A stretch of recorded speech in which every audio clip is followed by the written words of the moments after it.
तो hello everyone, welcome to selection corner. इस video में हम लोग मौलिक अधिकार और नीति निर्देशक तत्व से इम्पोर्टेंट क्वेश्चंस करने वाले हैं। ठीक है, और ये सारे क्वेश्चंस मैंने प्रीवियस ईयर से ही लिया है और साथ ही साथ मैंने हर एक क्वेश्चन में विस्तृत व्याख्या भी रखा है, जिससे आपको क्वेश्चंस को समझने में और उसके आंसर को समझने में आसानी हो। ठीक है, और ये सारे एग्जाम के लिए इम्पोर्टेंट रहने वाला है, चाहे आप एसएससी या बीएसएससी, बिहार एसआई या रेलवे की तैयारी कर रहे हो या फिर किसी अन्य एग्जाम की तैयारी कर रहे हो। ठीक है, तो चलिए स्टार्ट करते हैं। हमारा पहला सवाल है, भारतीय संविधान के किस भाग में मौलिक अधिकारों का वर्णन किया गया है? तो इसका सही जवाब होगा भाग 3। ठीक है, भाग 3 में मौलिक अधिकारों का वर्णन किया गया है। भाग 2 में किसका किया गया है? तो भाग 2 में नागरिकता से संबंधित अनुच्छेद हैं। ठीक है, कहां से कहां तक? 5 से 11 तक। 3 में मौलिक अधिकार से संबंधित है, 12 से 35 तक। इसे भारत का मैग्ना कार्टा भी कहते हैं। 4 में क्या है? 4 में डीपीएसपी है, जो 36 से 51 तक है। 5 में संघ सरकार से संबंधित बातें कही गई हैं। ठीक है, जो 52 से 151 अनुच्छेद तक है। अगला सवाल है, भारतीय संविधान में मौलिक अधिकारों को किस देश के संविधान से लिया गया है? तो इसका सही जवाब होगा यूएसए यानी संयुक्त राज्य अमेरिका। ठीक है, ब्रिटेन के संविधान से क्या लिया गया है? तो ब्रिटेन के संविधान से संसदीय शासन प्रणाली और एकल नागरिकता। ठीक है, सोवियत संघ से मौलिक कर्तव्य और पंचवर्षीय योजना भी यहीं से लिया गया है। अमेरिका से क्या लिया गया है? तो अमेरिका से मौलिक अधिकार, स्वतंत्र न्यायपालिका और न्यायिक पूर्वावलोकन। ठीक है, और भी बहुत सारे हैं, लेकिन अभी यहाँ पे जो जो इंपॉर्टेंट है उसे देख रहे हैं।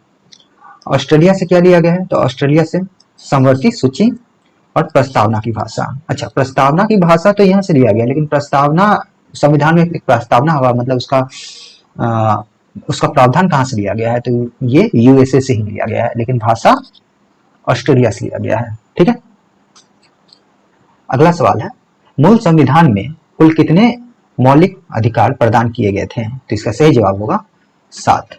देखिए, अगर आपको ये वीडियो स्लो लग रहा हो तो आप इसका स्पीड इंक्रीज कर लीजिएगा। ठीक है, ताकि आप अपने अकॉर्डिंग स्पीड को एडजस्ट कर लीजिए। ठीक है, चलिए, तो मूल संविधान में मौलिक अधिकार 7 थे, लेकिन अभी वर्तमान में 6 है।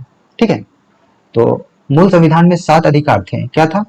समानता, स्वतंत्रता, शोषण के विरुद्ध अधिकार, धार्मिक स्वतंत्रता, संस्कृति, शिक्षा, संपत्ति और संवैधानिक उपचार। अभी संपत्ति के अधिकार को मौलिक अधिकार से हटा दिया गया है। ठीक है, और इसे एक विधिक अधिकार बनाया गया है और कहाँ रखा गया है? 300A में रखा गया है, 300A अनुच्छेद में रखा गया है। अगला सवाल है, वर्तमान में भारतीय नागरिकों को कुल कितने मौलिक अधिकार प्राप्त हैं? तो अभी बात किए हैं 6, अभी वर्तमान में 6 है। ठीक है, और 44वें संविधान संशोधन 1978 के बाद से संपत्ति के अधिकार को हटा दिया गया था, जिससे अभी केवल 6 मौलिक अधिकार है। ठीक है, इसको हटा करके 300A में रखा गया था। ठीक है, कौन कौन से थे? ये 19F को हटाया गया था, 31 अनुच्छेद नंबर 31 को हटाया गया था। ये दोनों संपत्ति के अधिकार से संबंधित बातें थी इसमें। अगला क्वेश्चन है, भारतीय संविधान के किस अनुच्छेद के तहत विधि के समक्ष समता यानी इक्वलिटी बिफोर लॉ का अधिकार दिया गया है? तो इसका सही जवाब होगा अनुच्छेद 14। ठीक है, अनुच्छेद 14 में कानून के सामने सब बराबर हैं। ठीक है, 15 में क्या कहा गया है? 15 में धर्म, मूल वंश, जाति, लिंग या जन्म स्थान के आधार पर भेदभाव का निषेध किया गया है। 16 में लोक नियोजन यानी सरकारी नौकरियों में अवसर की समता की बात कही गई है। ठीक है, समता या समानता। 17 में छुआछूत का अंत यानी अस्पृश्यता का अंत। राइट, अगला सवाल है, अस्पृश्यता यानी अनटचेबिलिटी का अंत भारतीय संविधान के किस अनुच्छेद द्वारा किया गया है? तो इसका सही जवाब होगा अनुच्छेद 17, अभी हम लोग पढ़े थे।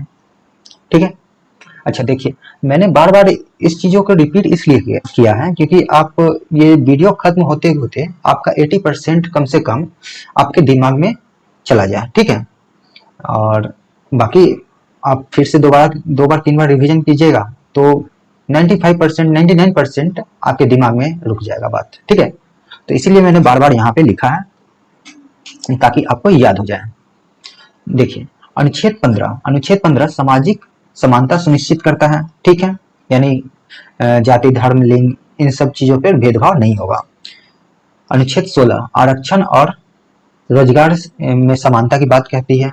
ठीक है, 17 छुआछूत का अंत। अच्छा, इसको छुआछूत का अगर नहीं कोई फॉलो करता है तो ये एक दंडनीय अपराध भी बताया गया है इसके लिए। ठीक है, और अनुच्छेद 18 में उपाधियों का अंत करता है, जैसे सर बहादुर, राय बहादुर आदि जैसे उपाधियों का अंत। ठीक है, अगला सवाल है, संविधान का कौन सा अनुच्छेद उपाधियों का अंत से संबंधित है? अभी हम लोग बात किए हैं अनुच्छेद 18। ठीक है, अनुच्छेद 18 सेना और शिक्षा संबंधी, ये ध्यान दीजिएगा, सेना और शिक्षा संबंधी सम्मानों को छोड़कर अन्य सभी उपाधियों पर रोक। ठीक है, अनुच्छेद 19, अगर मान लीजिए अगर कोई उपाधि दूसरा कुछ दिया जा रहा है तो उसके लिए राष्ट्रपति का परमिशन जरूरी है। ठीक है, अनुच्छेद 19 विचार अभिव्यक्ति सहित नागरिकों की मूलभूत स्वतंत्रताओं से संबंधित है। ठीक है, मैं फिर से बोल रहा हूं, अगर आपको वीडियो स्लो लग रहा हो तो आप अपने अकॉर्डिंग वीडियो का स्पीड बढ़ा लीजिएगा। ठीक है, अगला सवाल है, भारतीय संविधान का अनुच्छेद 19 नागरिकों को कुल कितनी स्वतंत्रताएं प्रदान करता है? तो इसका सही जवाब होगा 6। वर्तमान में तो 6 है, लेकिन जिसमें संविधान लागू हुआ था उसमें 7 था, यानी मूल संविधान में 7 स्वतंत्रताएं दी गई थी, लेकिन बाद में संपत्ति अर्जित करने की स्वतंत्रता ये हटा दी गई। ठीक है, और ये किसमें दिया गया था? ये 19F में था। ठीक है, अब सिर्फ 6 बची है। अच्छा, ये सीक्वेंस याद रखिएगा, ये जो सीक्वेंस है ये याद रखिएगा कि 19, क्योंकि ये एग्जाम में पूछा गया है ये सीक्वेंस। ठीक है, तो 19A में बोलने की स्वतंत्रता है, इसी में प्रेस की भी स्वतंत्रता है, ए में ही।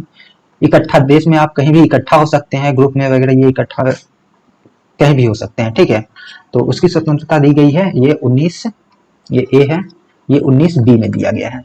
संघ बनाने की स्वतंत्रता भी दी गई है, ये 19C में दिया गया है। आप देश में कहीं भी घूम सकते हैं, ये 19D में दिया गया है।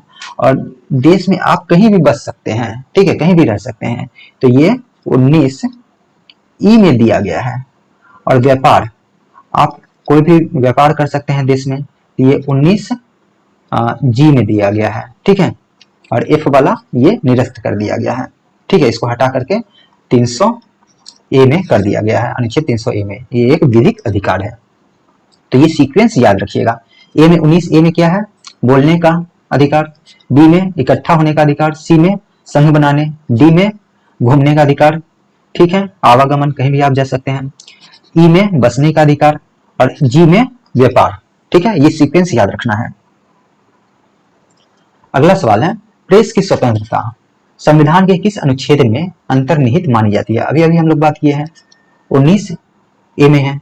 ठीक है, 19A में, इसी में बोलने की भी स्वतंत्रता है। अच्छा, 20 में, अनुच्छेद 20 में अपराधियों, मतलब अपराधों के लिए दोष सिद्धि के संबंध में संरक्षण है। ठीक है, अनुच्छेद 21 में जीवन जीने का अधिकार, राइट टू लाइफ है। अच्छा, अनुच्छेद 21 से एक और चीज याद रखिएगा, इसमें अगर आपको कुछ ऐसा सवाल पूछ लिया जाए कि ये अधिकार किसमें है, कुछ भी, तो अगर आपने किसी भी अन्य अनुच्छेद में नहीं पढ़ा हो तो आप मतलब 95% चांस होगा कि वो अनुच्छेद 21 का ही होगा, क्योंकि इसमें बहुत सारे अधिकार की बात कही गई है। ठीक है, तो ये चीज आप ध्यान रखिएगा। और अनुच्छेद 22 से कुछ दशाओं में गिरफ्तारी और निरोध से संरक्षण। ठीक है, अगला सवाल है, संविधान का कौन सा अनुच्छेद प्राण एवं दैहिक स्वतंत्रता के संरक्षण से संबंधित है? देखिए, ये सारे क्वेश्चन जो है ना आपके प्रीवियस ईयर से हैं, आप देख सकते हैं, ये देख सकते हैं आप, प्रीवियस ईयर से हैं सारे क्वेश्चन। ठीक है, तो प्राण एवं दैहिक स्वतंत्रता के संरक्षण की बात किसमें कही गई है? तो ये अनुच्छेद 21 में कहा गया है। राइट। अच्छा, अनुच्छेद 21 में विधि द्वारा स्थापित प्रक्रिया के बिना किसी को जीवन या व्यक्तिगत स्वतंत्रता से वंचित नहीं किया जा सकता। किसमें कहा गया है? अनुच्छेद 21 में।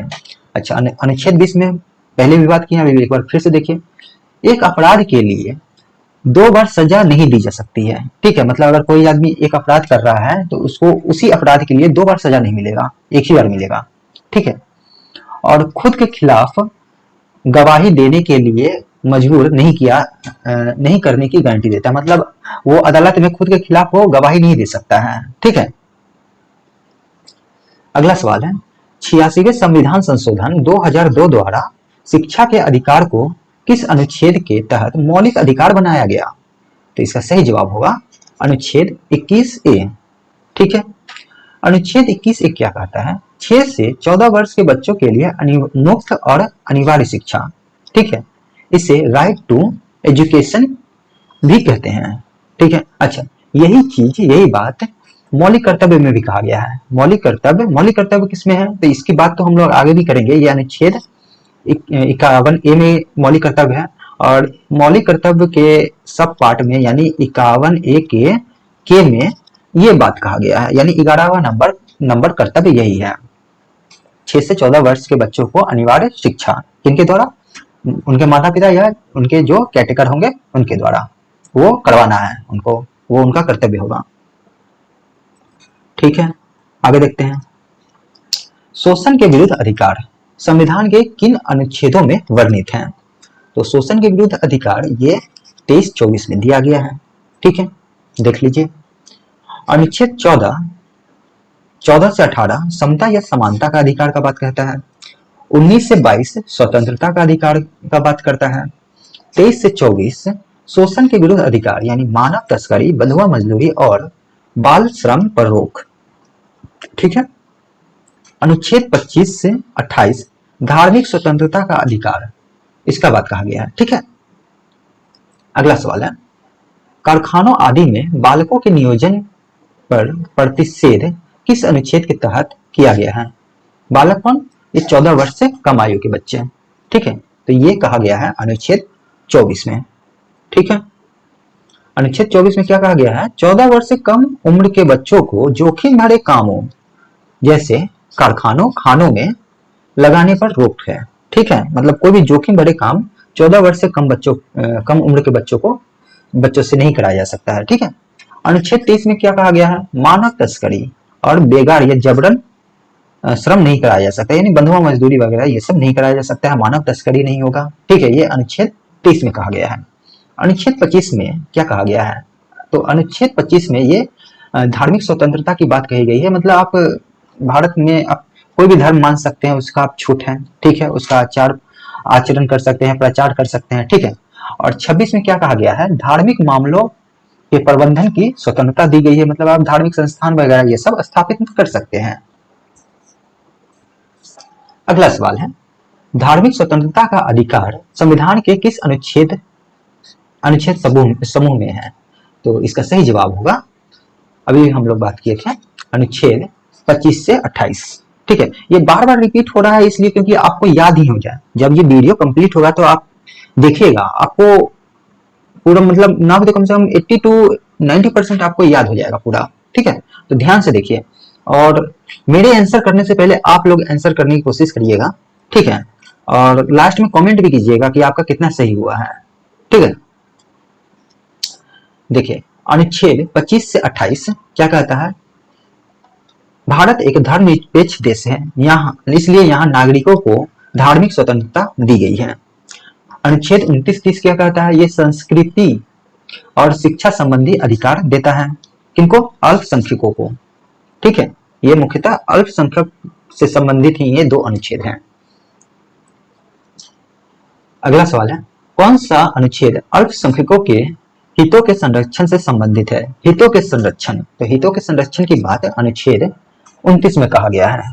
ठीक है, अनुच्छेद 29 में अल्पसंख्यक वर्गों को अपनी भाषा, लिपि और संस्कृति को सुरक्षित रखने का अधिकार है। ठीक है, अनुच्छेद 30 क्या कहते हैं? अनुच्छेद 30 शिक्षण संस्थानों की स्थापना और प्रशासन करने का अल्पसंख्यक वर्गों का अधिकार है। मतलब वो अल्पसंख्यक लोग अपना शिक्षण संस्थान स्थापित कर सकते हैं, उसका प्रशासन कर सकते हैं। ठीक है, अनुच्छेद 28 कुछ शिक्षा संस्थानों में धार्मिक शिक्षा या धार्मिक उपासना में उपस्थित होने के बारे में स्वतंत्रता। मतलब किसी भी सार्वजनिक स्थान, जैसे मान लो स्कूल वगैरह, ये सब जगह पर आप किसी छात्र को आप बाध्य नहीं कर सकते हैं कि किसी धार्मिक कार्यक्रम में शामिल होइए, मतलब उसका आचरण कीजिए। इन सब बातों से उसको स्वतंत्रता दी गई है। ठीक है, अगला सवाल है, डॉक्टर बी.आर. अम्बेडकर ने किस मौलिक अधिकार को संविधान का हृदय और आत्मा कहा था? तो इसका सही जवाब होगा संवैधानिक उपचारों का अधिकार। ठीक है, बहुत बढ़िया क्वेश्चन है, ये बार बार सवाल पूछा गया है ये। तो संवैधानिक उपचारों का अधिकार, यदि किसी नागरिक के मौलिक अधिकारों का हनन होता है तो वह सीधे सुप्रीम कोर्ट जा सकता है। ठीक है, इसके बिना बाकी अधिकार अर्थहीन है। ठीक है, इसलिए इसे आत्मा कहा गया है। ठीक है, इसके बिना बाकी अधिकार अर्थहीन है। ठीक है, और ये किस अनुच्छेद के तहत? अच्छा, सुप्रीम कोर्ट अनुच्छेद 32 के तहत 5 रीट जारी करता है। ठीक है, ये इसी में दिया गया है। ठीक है, 5 रीट जारी करता है, राइट। और 226 के तहत ये हाई कोर्ट 5 रीट जारी करता है। अच्छा, हाई कोर्ट का अधिकार क्षेत्र सुप्रीम कोर्ट से ज्यादा है, ये भी एक पॉइंट, मेजर पॉइंट है, ये याद रखिएगा। ऐसे मतलब सुनने में थोड़ा अजीब लग रहा होगा कि यार सुप्रीम कोर्ट तो ऊपर है, बहुत बड़ा है, और उसके नीचे हाई कोर्ट आता है, लेकिन अधिकार क्षेत्र हाई कोर्ट का ज्यादा है इस मामले में, संवैधानिक उपचार में। ठीक है, सुप्रीम कोर्ट से ज्यादा मतलब इसका है। अगला सवाल है, संवैधानिक उपचारों का अधिकार किस अनुच्छेद के अंतर्गत आता है? तो अभी हम लोग बात किए हैं अनुच्छेद 32। ठीक है, अनुच्छेद 32 में है। ठीक है, सुप्रीम कोर्ट रिट जारी करता है। अच्छा, 31 को, अनुच्छेद 31 से संपत्ति से संबंधित था, जिसको अभी निरस्त कर दिया गया है। किसके द्वारा निरस्त किया गया था इसको? तो 44वें संविधान संशोधन 1978 में। ठीक है, अगला सवाल है, मौलिक अधिकारों को लागू करने के लिए सर्वोच्च न्यायालय कुल कितने प्रकार की रिट जारी कर सकता है? तो अभी हम लोग बात किए थे थोड़ी देर पहले, 5। देखिए, आप ये खत्म होते होते आपको याद हो जाएगा सब चीज। ठीक है, तो ध्यान से देखिएगा इसको। तो 5 रिट जारी करता है। ठीक है, कौन कौन सा रिट है? बंदी, प्रत्यक्षीकरण, परमादेश, प्रतिषेध, उत्प्रेषण और अधिकार परीक्षा। ठीक है, ये 5 तरह के रिट हैं। किसी व्यक्ति को अवैध रूप से हिरासत में लिए जाने पर सर्वोच्च न्यायालय द्वारा कौन सी रीट जारी की जाती है? ठीक है, तो देखिए, हिरासत में लिए, अवैध रूप से हिरासत में ले लिया गया, यानी बंदी बना लिया गया उसको, तो नाम से ही पता चल रहा है, बंदी प्रत्यक्षीकरण। ठीक है, तो यही आंसर हो जाएगा, राइट। देखिए यहाँ पे एक्सप्लेनेशन इसका, बंदी प्रत्यक्षीकरण मतलब, इसका मतलब क्या है कि शरीर को प्रस्तुत किया जाए। ठीक है, ये सुप्रीम कोर्ट आदेश देगा, सुप्रीम कोर्ट या हाई कोर्ट, कि शरीर को उपस्थित किया जाए, आपने जिसे अवैध रूप से गिरफ्तार किया है, हिरासत में लिया है। ठीक है, परमादेश, हम आदेश देते हैं। ठीक है, हम आदेश देते हैं, इसका मतलब यही होता है। तो देखिए क्या है, कौन आदेश देगा? सुप्रीम कोर्ट या हाई कोर्ट आदेश देगा। तो देखिए, किसी सरकारी अधिकारी को उसका कर्तव्य निभाने के लिए कहना, मतलब अगर कोई अधिकारी अपना कर्तव्य नहीं कर रहा, अपने कर्तव्य का निर्वाह नहीं कर रहा है, तो उसको सुप्रीम कोर्ट या हाई कोर्ट आदेश देगा कि आप अपने कर्तव्य का निर्वहन कीजिए, आप अपना काम कीजिए सही तरीके से। अगला सवाल, अगला है पॉइंट, प्रतिषेध। यानी प्रतिषेध, यहाँ देखिए, ऊपरी अदालत द्वारा निचली अदालतों को अधिकार क्षेत्र से बाहर काम करने से रोकना होता है। वो बोलेगा कि ये जो भी आप केस अभी देख रहे हैं अपने कोर्ट में, निचली अदालतों को, ये अभी ये आपके अधिकार क्षेत्र से बाहर का चीज है, इस पे आप कोई सुनवाई नहीं कर सकते हैं। ठीक है, तो ऐसी बात इसमें कही गई है। उत्प्रेषण में निचली अदालत के गलत फैसले को रद्द करना होता है। मतलब अगर कोई फैसला गलत दिया है निचली अदालत, तो उसको हाई कोर्ट, सुप्रीम कोर्ट ये सब रद्द कर सकता है। ठीक है, और केस को ऊपर ट्रांसफर करने की बात कही गई है। अधिकार परीक्षा, मतलब इसका मतलब है आपका क्या अधिकार है। ठीक है, किसी व्यक्ति द्वारा अवैध रूप से सार्वजनिक पद ग्रहण करने पे पूछताछ, मतलब अगर सुप्रीम को अगर कोई व्यक्ति मतलब अवैध रूप से किसी पद पर बैठ गया और वो सार्वजनिक काम कर रहा है, मतलब उस पद का उपयोग करके कोई काम कर रहा है, तो कोर्ट पूछेगा उससे कि भाई किस अधिकार से आप ये काम कर रहे हैं, जवाब दीजिए। ठीक है, तो ये किस लेख द्वारा होता है? ये अधिकार पेक्षा द्वारा सुप्रीम कोर्ट या हाई कोर्ट पूछता है। अगला सवाल है, निम्नलिखित में से कौन सा अधिकार अब मौलिक अधिकार नहीं रहा बल्कि केवल एक कानूनी अधिकार है? तो अभी अभी थोड़ी देर पहले हम लोग बात किए हैं संपत्ति का अधिकार, इसको मौलिक अधिकार से हटा करके विधिक अधिकार बना दिया गया है। ठीक है, और किसमें रखा गया है? अनुच्छेद 300A में रखा गया है। 44वें संविधान संशोधन द्वारा इसको मौलिक अधिकार से विधिक अधिकार बनाया गया था। कब हुआ था? 1978 में हुआ था। इस समय मोरारजी देसाई प्रधानमंत्री थे। अगला सवाल है, संपत्ति के अधिकार को किस संविधान संशोधन द्वारा मौलिक अधिकारों की सूची से हटाया गया था? तो अभी अभी बोले हैं, क्या था वो? 44वां संविधान संशोधन। ठीक है, कब हुआ था? 1978 में। मोरारजी देसाई उस समय प्रधानमंत्री थे। ठीक है, कहाँ रखा गया है? 300A में रखा गया है। 42वें संविधान संशोधन 1976 में हुआ था।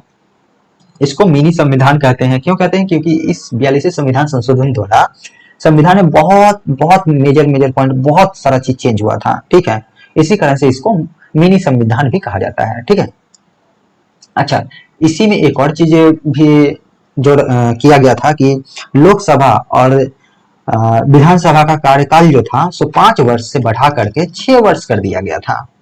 तो ये भी इसी में हुआ था। ये भी बहुत बार सवाल पूछ लिया जाता है। ठीक है, अच्छा, इसी के द्वारा मौलिक कर्तव्य भी जोड़ा गया था 42वें संविधान संशोधन के द्वारा ही। अगला सवाल है, मौलिक अधिकारों के निलंबन का आदेश कौन दे सकता है? तो इसका सही जवाब होगा राष्ट्रपति। राष्ट्रपति ही दे सकता है मौलिक अधिकारों के निलंबन का आदेश। ठीक है, तो राष्ट्रीय आपातकाल के समय राष्ट्रपति अनुच्छेदों के प्रवर्तन को निलंबित कर सकते हैं। ठीक है, यह किस अनुच्छेद में कहा गया है? 359 में कहा गया है। अच्छा, 358 भी देख लीजिए। तो 358 में अगर इसमें बोला जाता है कि अनुच्छेद 19 यानी अनुच्छेद 19 को भी निलंबित कर दिया जाता है और इसको लागू कराने के लिए आप सुप्रीम कोर्ट नहीं जा सकते हैं। ये भी प्रावधान उसमें किया गया है। किसके द्वारा? अनुच्छेद 358 के द्वारा। ठीक है, जब इसकी बात की जाए और या फिर ऐसे ही बोला जाए कि मतलब सुप्रीम कोर्ट में नहीं जा सकते हैं इसके मतलब लागू कराने के लिए मौलिक अधिकार। ठीक है, तो ये मतलब आपातकाल के समय, तो ये अनुच्छेद होगा उसका आंसर 358। अगर डायरेक्ट इस तरह की बात करें तो ये 359 होगा। ठीक है, राष्ट्रीय आपातकाल अनुच्छेद 352, राष्ट्रीय आपातकाल अनुच्छेद 352 में है, के तहत लागू किया जाता है। के दौरान भी किन मौलिक अधिकारों को निलंबित नहीं किया जा सकता है? ठीक है, तो ये है अनुच्छेद 20 और 21। ठीक है, अनुच्छेद 20 और 21 44वें संविधान संशोधन द्वारा यह व्यवस्था की गई कि जीवन का अधिकार यानी 21 और अपराधों के लिए दोष सिद्धि के से संरक्षण यानी 20 को आपातकाल में भी नहीं छीना जा सकता है। ठीक है, ध्यान रखिएगा ये चीज आप, कई बार सवाल में पूछा गया है। अगला सवाल है, भारतीय संविधान के अनुसार मौलिक अधिकारों का संरक्षक कौन है? तो इसका सही जवाब होगा न्यायपालिका। कौन? सर्वोच्च न्यायालय और उच्च न्यायालय। यही लोग तो रीट जारी करते हैं। 5 तरह के रीट हैं।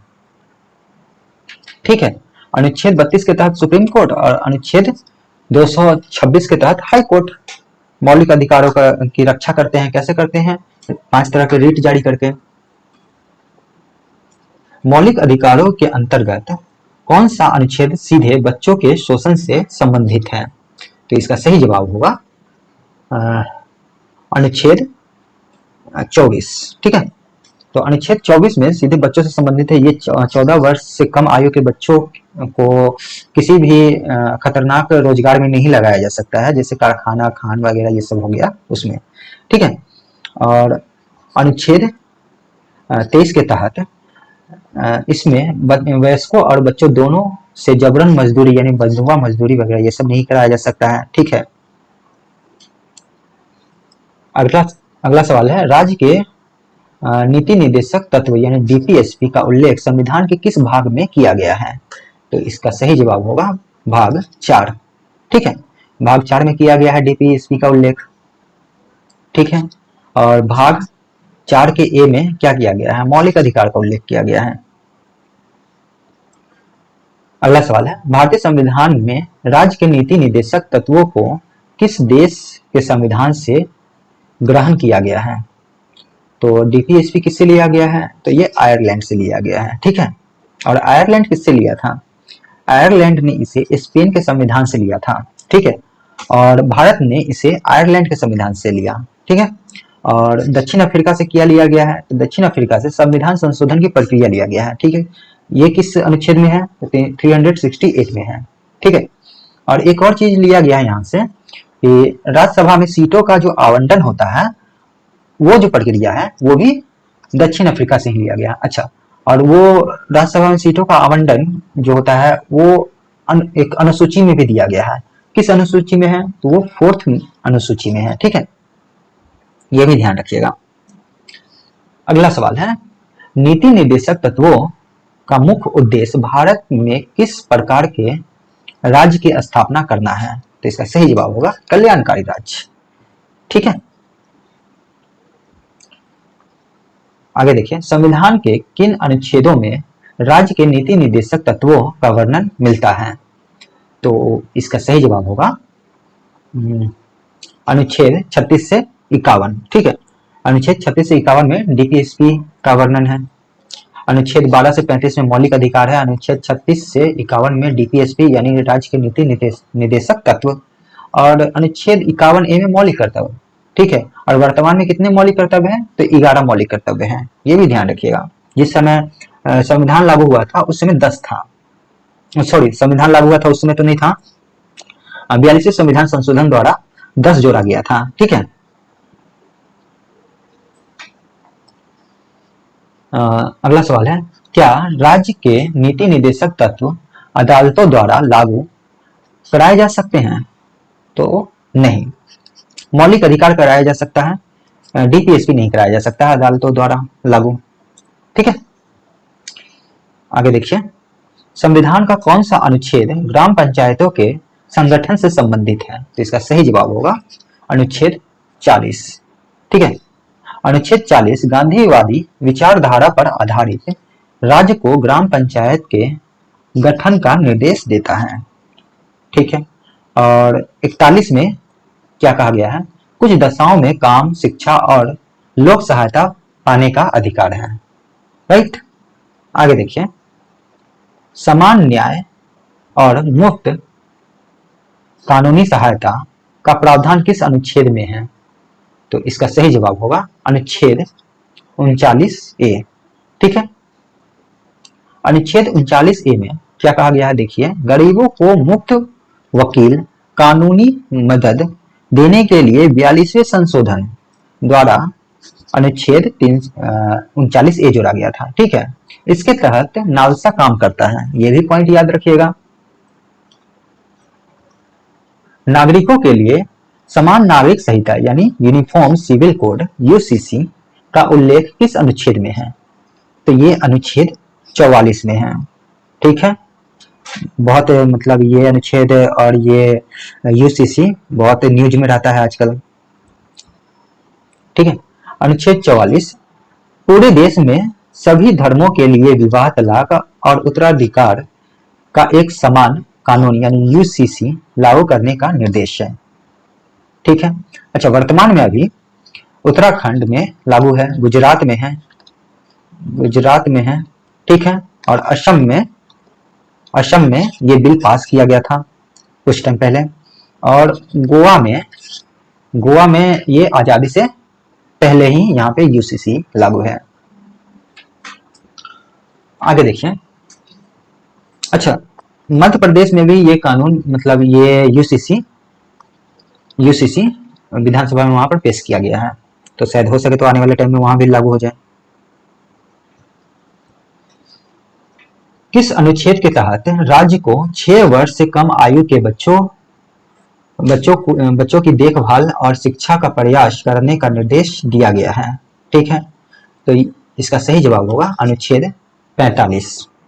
ठीक है, अनुच्छेद 45 में क्या कहा गया है देखिए, पहले इसमें 6 से 14 वर्ष ही था, ठीक है, लेकिन 86वें संविधान संशोधन के बाद इसमें 0 से 6 वर्ष के बच्चों को प्रारंभिक बाल्य अवस्था, देख रेख और आंगनबाड़ियों का प्रावधान किया गया। राइट। अगला सवाल है, शराबबंदी या नशीले पदार्थों के सेवन पर प्रतिबंध लगाने का निर्देश संविधान का कौन सा अनुच्छेद देता है? तो इसका सही जवाब होगा अनुच्छेद 47, आई थिंक। हाँ, अनुच्छेद 47 ही है।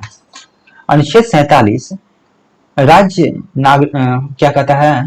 अनुच्छेद 47 राज्य नागरिकों के जीवन स्तर, स्वास्थ्य और पोषण को सुधारेगा। इसी अनुच्छेद के आधार पर बिहार और अन्य राज्यों में शराबबंदी कानून लागू किया गया था। अगला सवाल है, कृषि और पशुपालन का संगठन किस अनुच्छेद से संबंधित है? तो इसका सही जवाब होगा अनुच्छेद 48। ठीक है, ये कंफ्यूज नहीं करना है इन दोनों में, ऑप्शन में ये दोनों दिया रहता है। ठीक है, तो जनरली इन दोनों में कंफ्यूज हो जाता है लोग, तो ये इसका सही जवाब होगा अनुच्छेद 48। ठीक है, अनुच्छेद 48 में क्या कहा गया है? कृषि पशुपालन को आधुनिक बनाना और दुधारू पशुओं जैसे गाय बछड़ा के वध पर रोक लगाना है। ठीक है, ध्यान रखिएगा ये चीज। अगला सवाल है, पर्यावरण संरक्षण, संवर्धन और वन तथा वन्य जीवों की रक्षा का प्रावधान किस अनुच्छेद में जोड़ा गया है? ठीक है, तो इसका सही जवाब होगा अनुच्छेद 48A। 42वें संविधान संशोधन द्वारा इसको जोड़ा गया था 1976 में। ठीक है, ध्यान रखिएगा। राष्ट्रीय महत्व के स्मारकों, स्थानों, वस्तुओं के संरक्षण का उल्लेख किस अनुच्छेद में है? तो इसका सही जवाब होगा अनुच्छेद 49। ठीक है, अगला सवाल है, कार्यपालिका से न्यायपालिका का पृथक्करण किस अनुच्छेद में वर्णित है? तो इसका सही जवाब होगा अनुच्छेद 50। ठीक है, अंतरराष्ट्रीय शांति और सुरक्षा की अभिवृद्धि से संबंधित अनुच्छेद कौन सा है? ठीक है, तो इसका सही जवाब होगा अनुच्छेद 51। ठीक है, अनुच्छेद 51 में ये बात कही गई है, अंतरराष्ट्रीय शांति और सुरक्षा की अभिवृद्धि की बात। अगला सवाल है, नीति निर्देशक तत्वों को एक ऐसा चेक जो बैंक की सुविधा अनुसार अदा किया जाएगा, यह बात किसने कहा था? तो इसका सही जवाब होगा केटी शाह। केटी शाह के द्वारा यह कथन कहा गया था कि राज्य के नीति निर्देशक तत्व एक ऐसा चेक है जो बैंक की सुविधा के अनुसार ही अदा किया जाएगा। ठीक है, ये ध्यान रखिएगा बात। इसकी आलोचना किए थे वो, आलोचना करते हुए क्या कहे थे वो कि मतलब इसको तो कोर्ट के द्वारा तो लागू भी नहीं कराया जा सकता है। ठीक है, तो इसीलिए केटी शाह ने कहा था कि यह बैंक की दया कि इसे बैंक की दया पर छोड़ दिया गया है। ठीक है, मतलब एक उस तरह से कहे ना कि जैसे यह बैंक की दया पर छोड़े गए चेक जैसा है। ठीक है, ध्यान रखिएगा। केटी शाह प्रसिद्ध संविधान सभा के सदस्य भी थे। ठीक है, ये भी ध्यान रखिएगा कि ये संविधान सभा के सदस्य थे। अगला सवाल है, भारतीय संविधान का कौन सा अनुच्छेद कामगारों के लिए निर्वाह मजदूरी यानी लिविंग वेज सुनिश्चित करने का निर्देश देता है? तो इसका सही जवाब होगा अनुच्छेद 43। ठीक है, अनुच्छेद 43 मजदूरों को इतनी न्यूनतम मजदूरी मिले जिससे वे अपना जीवन सम्मान से जी सके और कुटीर उद्योगों को बढ़ावा मिल सके। ठीक है, किसमें कहा गया है ये बात? तो ये अनुच्छेद 43 में कहा गया है, न्यूनतम मजदूरी मिले और जिससे वो अपना सम्मानित पूर्ण जीवन जिए, और कुटीर उद्योगों को बढ़ावा देने की बात उसमें कही गई है। अगला सवाल है, उद्योगों के प्रबंधन में कर्मगारों के भाग लेने का अधिकार किस अनुच्छेद द्वारा जोड़ा गया है? तो इसका सही जवाब होगा अनुच्छेद 43A। इसको भी 42वें संविधान संशोधन के द्वारा ही जोड़ा गया था। ठीक है, अनुच्छेद 43A 42वें संविधान संशोधन द्वारा जोड़ा गया था 1976 में। ठीक है, कंपनियों या फैक्ट्रियों के मैनेजमेंट में मजदूरों की भागीदारी तय करना था। ठीक है, और अनुच्छेद 43B 97वें संविधान संशोधन द्वारा इसको ऐड किया गया था। कब हुआ था ये? 2011 में। ये क्या है? ये सहकारी समितियों को बढ़ावा देने के लिए किया गया था। आगे देखिए, किस संविधान संशोधन अधिनियम द्वारा नीति निर्देशक तत्वों में अनुच्छेद 39A, 43A और 48A जोड़े गए थे? तो ये 42वें संविधान संशोधन द्वारा अभी थोड़ी देर पहले हम लोग बात किए हैं। ठीक है, आगे देखते हैं। सहकारी समितियों को बढ़ावा देने के लिए किस संशोधन द्वारा अनुच्छेद 43B जोड़ा गया था? तो कौन सा संशोधन था वो? संशोधन 97वां संशोधन था। ठीक है, इसके द्वारा सहकारिता को बढ़ावा देने के निर्देश के साथ साथ भाग 9B, ठीक है, इसको भी जोड़ा गया था। 9 में क्या है? पंचायत के बारे में था। 9B में क्या है? 9A में नगर पालिका और 9B में सहकारिता। ठीक है, अगला सवाल है, मूल अधिकारों और नीति निर्देशक तत्वों के बीच मुख्य अंतर क्या है? मुख्य अंतर क्या है? तो ऑप्शन के थ्रू देखते हैं क्या है। तो मूल अधिकार वाद योग है, बिल्कुल हाँ, ये वाद योग है, जबकि नीति निर्देशक तत्व वाद योग नहीं है। यही आंसर हो जाएगा। मूल अधिकार को कोर्ट लागू करवा सकता है, सुप्रीम कोर्ट, हाई कोर्ट, लेकिन नीति निर्देशक तत्व डीपीएसपी को नहीं करवाया जा सकता है। ठीक है, अगला सवाल है, राज्य के नीति निर्देशक सिद्धांतों के अंतर्गत किस आयु तक के बच्चों के लिए मुफ्त और अनिवार्य शिक्षा का मूल प्रावधान था? थोड़ी देर पहले हम लोग बात किए थे इसके बारे में। क्या था वो? 14 वर्ष तक के बच्चों के लिए था ये बात।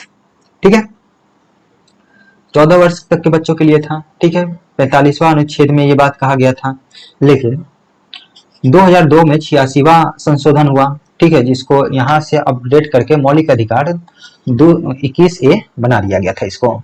ठीक है, अगला सवाल है, संविधान का कौन सा भाग राज्य को परिभाषित करता है?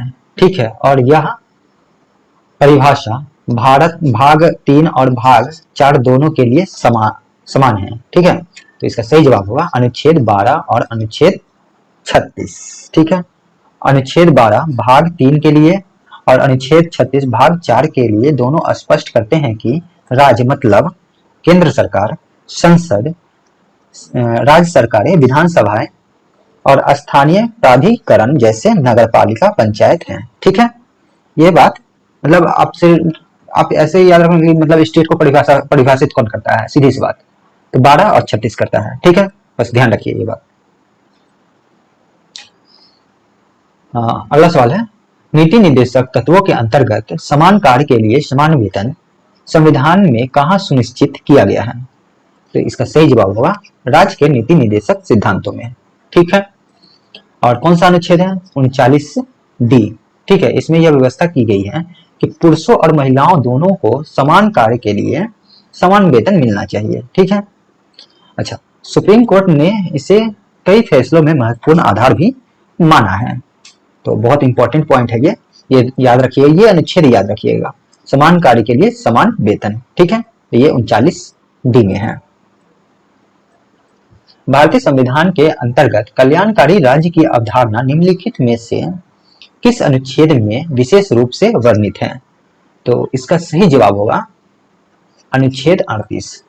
ठीक है, देखो ये सब ऐसा अनुच्छेद है ना, जैसे 38 हो गया, 37 हो गया, 36 हो गया, ये सब लोग करते ही नहीं है। ठीक है, इग्नोर कर देते हैं, लेकिन यहाँ से क्वेश्चन पूछ लिया जाता है तो नहीं बन पाता है। तो एक दो बार इसको देख लेना चाहिए ताकि एक दिमाग में बना रहे कि हाँ कहाँ पर क्या है, कैसे है, और जब सामने क्वेश्चन दिखे तो एक आइडिया लग जाए कि हाँ ये यहाँ हो सकता है, ये इसमें ऐसा ऐसा कुछ पढ़े थे, तो वो याद आ जाता है। ठीक है, तो देख लेना चाहिए इस तरह के अनुच्छेदों को। अनुच्छेद 38, ठीक है, इसमें क्या कहा गया है कि राज्य एक ऐसी सामाजिक व्यवस्था की स्थापना करेगा जो सामाजिक, आर्थिक और राजनीतिक न्याय सुनिश्चित करके लोक कल्याण को बढ़ावा दे। ठीक है, वेलफेयर की बात कही गई है उसमें राज्य की। ठीक है, अगला सवाल है, भारतीय संविधान के किस भाग में नागरिकों के मौलिक कर्तव्य का उल्लेख किया गया है? तो ये भाग 4A में किया गया है। ठीक है, 42वें संविधान संशोधन के द्वारा जो 1976 में हुआ था, इसको जोड़ा गया था। ठीक है, उस समय आपातकाल लागू था, राष्ट्रीय आपातकाल। ठीक है, और कौन सा अनुच्छेद है? अनुच्छेद 51A, भाग कौन सा है? भाग 4A। ठीक है, इसमें कितने मौलिक कर्तव्य हैं? अभी वर्तमान में 11 हैं, जिसमें लागू किया गया था उसमें 10 था। ध्यान रखिए ये सब बात। अच्छा, मौलिक कर्तव्य को किस समितियों के आधार पर जोड़ा गया था? ठीक है, तो ये स्वर्ण सिंह समिति के आधार सिफारिश पे जोड़ा गया था। ठीक है, कब जोड़ा गया था? 1976 में जोड़ा गया था। 10 मौलिक कर्तव्य उस समय जोड़े गए थे, ध्यान रखिएगा। बलवंत राय मेहता समिति क्या था? तो ये पंचायत राज से रिलेटेड था। त्रिस्तरीय प्रणाली की सिफारिश ये किए थे। वर्तमान में इन्हीं की सिफारिश किया हुआ प्रावधान जो मतलब पंचायत राज में है वो लागू है। ठीक है, सरकारिया समिति क्या था? तो सरकारिया समिति केंद्र और राज्य से रिलेटेड था, विशेष रूप से राज्यपाल से रिलेटेड था, जो उनपे जो विवाद चलता है तो उसी से रिलेटेड था। ठीक है, भारतीय संविधान में मौलिक कर्तव्यों का विचार किस देश के संविधान से प्रेरित होकर लिया गया था?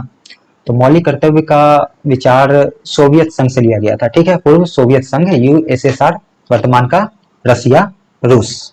ठीक है, अमेरिका से क्या लिया गया था? तो अमेरिका से मौलिक कर्तव्य न्यायपालिका की स्वतंत्रता। ठीक है, पूर्व सोवियत संघ से क्या लिया गया था? तो यहाँ से मौलिक कर्तव्य लिया गया था, पंचवर्षीय योजना लिया गया था। आयरलैंड से क्या लिया गया था? डीपीएसपी लिया गया था। ठीक है, 42वें संविधान संशोधन 1976 द्वारा संविधान में मूल रूप से कितने मौलिक कर्तव्य जोड़े गए थे? तो ये 10 जोड़े गए थे, थोड़ी देर पहले हम लोग बात किए थे। ठीक है, स्वर्ण सिंह समिति ने 8 मौलिक कर्तव्य सुझाव दिया था। ठीक है, स्वर्ण सिंह समिति के द्वारा तो 8 ही दिया गया था, मौलिक कर्तव्य सुझाया गया था, लेकिन इंदिरा गांधी के द्वारा 2 और ऐड करके टोटल 10 मौलिक कर्तव्य उस समय लागू किया गया था। ठीक है, और 86वें संविधान संशोधन के द्वारा जो 2002 में हुआ था, एक और ऐड किया गया था, तो अभी वर्तमान में 11 है। अच्छा, इस समय क्या ऐड किया गया था शिक्षा से संबंधित? तो 6 से 14 वर्ष के बच्चों के लिए अनिवार्य शिक्षा उनके माता पिता या फिर उनके कैटेकर द्वारा। अगला सवाल है, 86वें संविधान संशोधन द्वारा जोड़े गए 11वें मौलिक कर्तव्य के अनुसार माता पिता या अभिभावकों का क्या दायित्व है? ठीक है, तो 6 से 14 वर्ष अभी तो बात की है ना, 6 से 14 वर्ष की आयु के अपने बच्चों को शिक्षा के अवसर प्रदान करना। ठीक है, अगला सवाल है, निम्नलिखित में से कौन सा एक भारतीय नागरिक का मौलिक कर्तव्य नहीं है? मौलिक कर्तव्य नहीं है। ठीक है, तो ऑप्शन देखते हैं। पहला है राष्ट्रध्वज और राष्ट्रगान का आदर करना, ये तो सही है। सार्वजनिक संपत्ति को सुरक्षित रखना और हिंसा से दूर रहना, ये भी सही है। चुनावों में अनिवार्य रूप से मतदान करना, नहीं, ये मौलिक कर्तव्य नहीं है, ये तो अधिकार है। ठीक है, ये मौलिक कर्तव्य नहीं है, तो ये गलत है, यानी आंसर हमारा यही होगा। ये तो विधिक अधिकार है ना, ये अधिकार देता है हमें संविधान की हम चुनाव में मतदान करें। ठीक है, और ये ऑप्शन देखिए, भारत की संप्रभुता, एकता और अखंडता की रक्षा करना, ये भी मौलिक कर्तव्य है, यानी 3 मौलिक कर्तव्य है, ये मौलिक कर्तव्य नहीं है, तो यही हमारा आंसर होगा। चलिए, इस वीडियो में यहीं तक। आपको ये वीडियो कैसा लगा आप कमेंट करके बताइए, और आपका स्कोर कितना हुआ वो भी आप कमेंट करके बताइए। कोई सजेशन हो तो वो भी बताइए। ठीक है, चलिए मिलते हैं नेक्स्ट वीडियो में। Thank you.